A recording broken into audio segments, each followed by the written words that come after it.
Welcome back to our channel.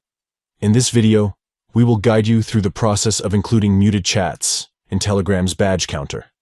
If you want to have a comprehensive overview of all your conversations, including muted ones, this full guide is for you. Let's get started. Step 1. Open the Telegram app on your device. Step 2. Tap on the 3 stacked lines in the top left corner. This will open the menu options. Step 3. From the menu, select Settings and scroll down to find Notifications and Sounds. Tap on it to access the notification settings. Step 4. Scroll down in the Notifications and Sounds menu until you find Badge Counter. Tap on it to proceed. Step 5.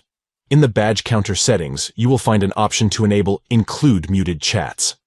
Enable this option to include muted chats in the Badge Counter, giving you a complete overview of all your conversations. By following these simple steps, you can easily include muted chats in Telegram's Badge Counter. This way, you won't miss any important messages and can stay updated on all your conversations. We hope this step-by-step guide has been helpful in including muted chats in Telegram's Badge Counter. Don't forget to like and subscribe to our channel for more helpful tutorials and guides.